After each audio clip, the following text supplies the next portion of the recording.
C-Red Nation, what's good? We're in the new stew, still a little bit of a work in progress, but figured we might as well do a test episode with all the Chicago Bulls news that came out today. Pat the designer in the building, Ringo J, always. What's good? What's good? We got the super producer Joel holding the back. Look at that. Look at that, man. We in the building. Look at this mug. Hey, we do got some interesting Bulls news out of today. I mean, a couple of signings. Bulls signed Onurlap Bitim to a two-way deal. I like that for potential. And, you know, if you want to sign him to a long-term contract, you can get him on a team-friendly deal. Big news today is Ayo Dosunmu is back in a Chicago Bulls jersey. 3 years, $21 million. So, boys, 21. Question on the table today. We're running it back for the third time in a row. Is third time the charm? No. That's going to be a no from Joel. That's a no, Cotton. No.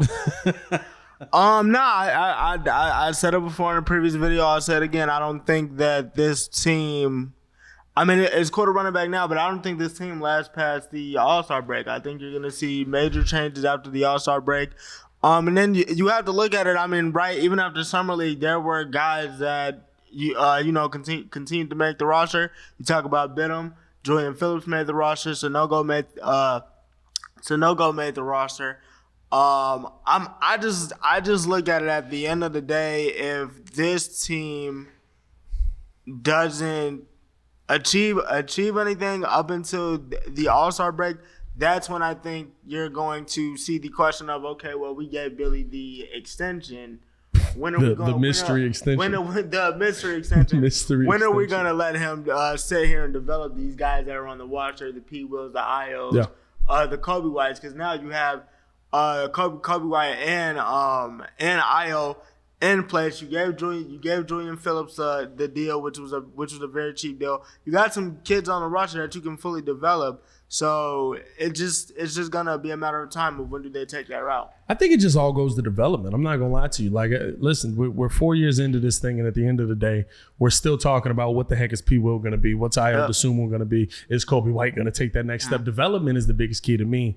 And I think when you look at what this team, here's I get AK's logic. I do. I really do, because when you think about this, think about the two times the Chicago Bulls felt like they had a point guard, Lonzo Ball and Patrick Beverley. If you add up those wins and do the math on them, 61% win percentage with a point guard. Zach LaVine plays his best when he's got that point guard in place. DeMar DeRozan, an absolute dominant beast. What the heck was that? We got some notifications to turn off in this mug. But an absolute dominant beast when there was a point guard in place, right? Absolutely. Like, and so I feel like if I'm the GM of this team, and I know everybody's like, just blow it up, get rid of it, move on from these guys. That's just, to me, that's not what I want from my GM. I don't know if I want him to keep running it back with legitimately the exact same pieces every time. And that's what we're doing. Like, we're adding a dude from the Turkish league, which is the second best league in the world, or behind the NBA. So like NBA, I forget whatever the Euro League is. And then the Turkish league comes in. But then it's one of those things to me where I look at it and I'm sitting here saying the things that you added are a rookie, a guy from the Turkish league, and a rookie who wasn't even a drafted rookie, and Adama Sanogo. You added Julian Phillips too, right? Like, and Javon Carter. Yeah. Is Javon Carter with this team? Like, you're putting a lot of pressure on Javon Carter's shoulders. Although I did say I could see this team being okay if you went out and got just a little bit better than Pat Bev. Javon Carter's a little bit better than Pat Bev. He's Pat Bev with a three-point shot on a consistent basis. That Pat Bev versus Miami that you saw when you were losing your mind that he could hit them shots. He kept the leg tucked. I don't know what was going on. He kept the leg tucked. Shout out to Pat Bev. Joe, what you think, man? What are your thoughts on this Bulls team running it back for a third time? Top 4, top 5, first round, second round, playoff exit. I'm not motivated with this team. Now, I'm not going to lie to you. You say top 4, top 5, and we have a second round playoff exit. I feel good coming out of this season. No, but we want a winner. We want someone we've seen winning. So even this is like Kirk Heinrich, Ben Gordon type of squad, which is it's a good team. So even if we get this point guard that hopefully will finally round out this squad, I don't know if this takes us over the hump because I don't think we're getting a superstar. I mean, was it the $10 million injury type of exception? DP, yeah. Yeah. So they can trade for a guy or they can go out and get another guy, yeah. Yeah, so the point is that who are we going to get at that price? Because everybody now is making 20, 30, million. If we want a true guy to come in and actually be the leader of the squad, because I'm sorry, Zach is not necessarily that guy. It seems like it's a team by committee, and instead of us really. So I don't see who's going to come in and really help. Well, win.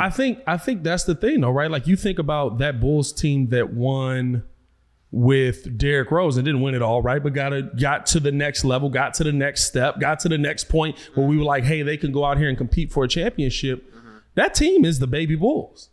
Right? It should be like Ben Gordon ended up getting moved off of that team because he wanted way more money than anybody was going to pay him except Detroit. And Detroit regrets that contract to this day. I don't care what nobody says. But it's one of those things to me where you got your baby Bulls and they had a season that was a back and forth season. You try to find a guy in all of that. You end up lucking into Derrick Rose. We all know what happened with that situation. But now you add Derrick Rose into that mix and you're talking about a team that can make the NBA Finals or a team that can compete to get to the NBA Finals at least. If Derrick Rose doesn't get hurt, I think you have a lot more competition on that team. You have a lot more people. Now, the difference is nobody would have ever come to the team because Gar Forman and John Paxson still would have been in place probably. But I think that's where we are in the grand scheme of things right now. We're trying to build. Now, the problem is, right, that was the baby Bulls. Everybody on that team was like 23.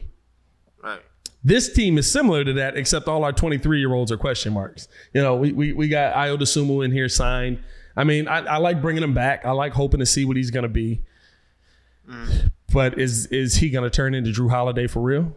Like, that's the question that you got to ask. I think, and I think that's the biggest thing, right? And it's kind of Joel's point with it. I think last year after All-Star break, we were getting crazy hype because we was like, oh, this is the Zach that continuously needs to show up. Yeah. Dudes dropping 35 a game.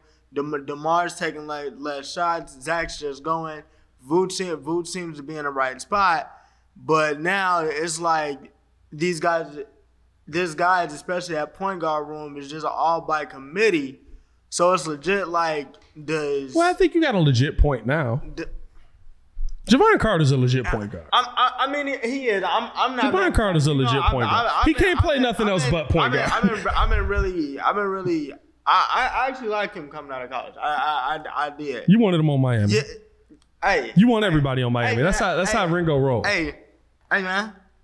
You want to be out? You wanted him on Miami. You want to be all up in the videos? Come to Death Row. All up in the videos. All up in the videos. All up in the shows. All in the show. Hey, man.